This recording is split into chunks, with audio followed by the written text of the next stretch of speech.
Good morning. I'm Harley Schlanger from the LaRouche Organization with your daily video update for January 16th, 2023.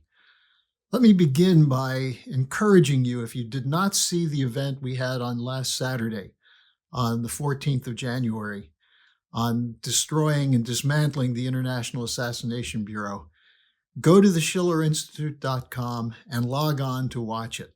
It's 4 hours, so you may not be able to do it in one sitting, but it's an extraordinary event with a collection of presentations identifying the terror operations that have been deployed on behalf of what is today the unipolar order. It's important to show the continuity that exists between the policies of the Cold War from the 1950s, from the assassination of President Kennedy, the fact that that still has not been definitively resolved as far as the history is concerned as to who did it and why. We discussed this in depth with presentations on a number of other cases of assassinations, including an extraordinary presentation by Helga Zepp-LaRouche on why Germany is a subject nation today because of the wave of assassinations in the 1980s that took out a real leadership of the German population. So it's at the schillerinstitute.com, the conference celebrating the JFK and MLK, and the calling for the dismantling the International Assassination Bureau. So it'll be linked at the bottom of the description page. Now, with that said, let me make this point very, very strongly.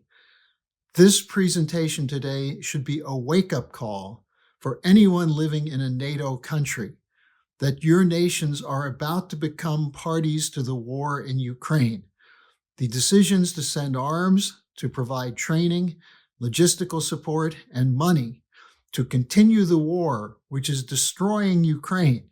You can blame Russia all you want, but the Russians tried for 8 years to resolve the problems of killing going on in the Donbass conducted by the Ukrainian army, of the eastward expansion of NATO.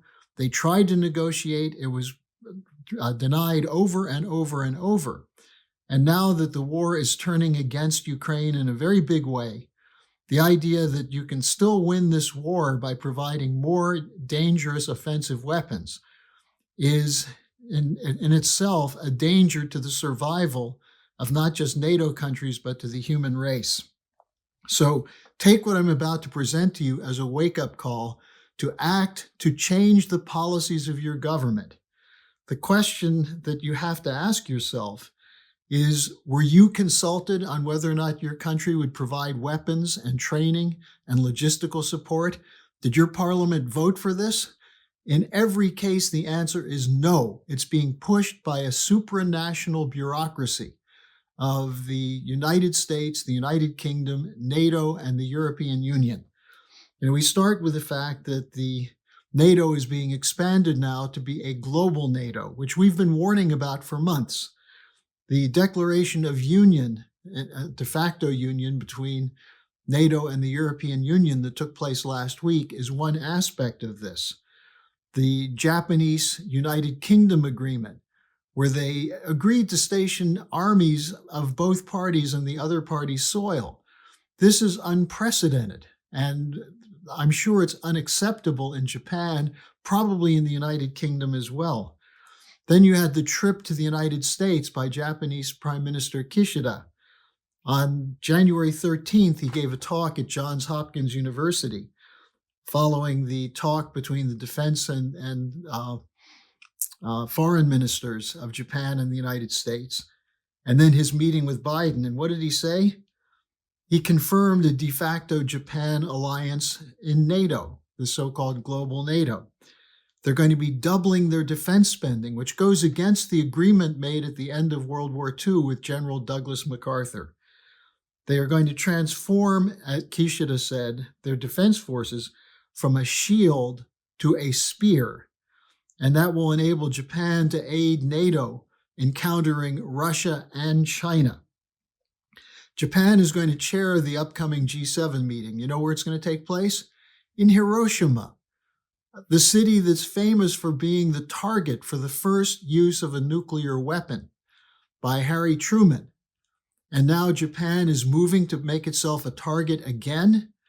Again, it makes no sense unless you realize that Kishida is facing a situation where his economy is in rapid decline.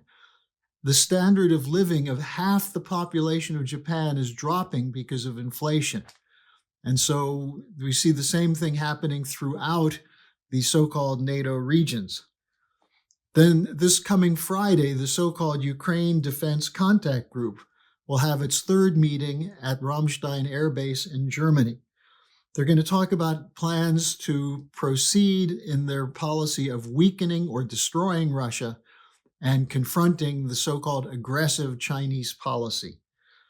Now, this was first laid out in Ramstein on April 26, 2022, where U.S. Defense Secretary Austin said the aim of this contact group is to weaken Russia. And later, Austin and others said to destroy Russia's military capability. Now, as part of this, we're seeing the United Kingdom on a completely lunatic flight forward. They announced they're going to provide 14 Challenger 2 tanks. So they're now providing heavy armament to the Ukrainians, and they're pushing the Germans to do the same. In a statement from 10 Downing Street on behalf of Prime Minister Sunak, it said that they will be quoting, quote, seeking to demonstrate the UK's power as an international catalyst with influence across NATO and the G7. Think about that, international catalyst. The country is practically bankrupt. It's caught in a strike wave. People are suffering because of the economic policies. And yet Sunak's solution, push for war.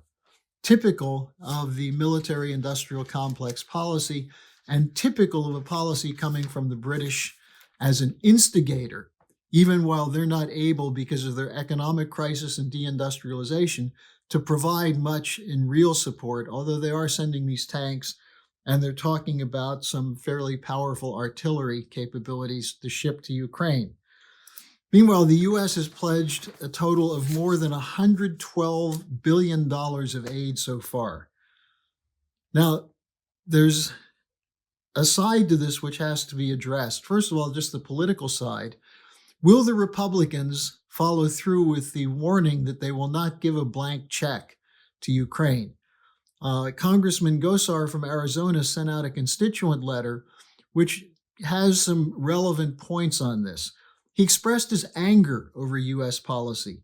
He said Ukraine is corrupt. Zelensky has attacked the Christian churches in Ukraine. Zelensky has banned the opposition parties. There is the presence in their military of Nazis, honest-to-gosh Nazis.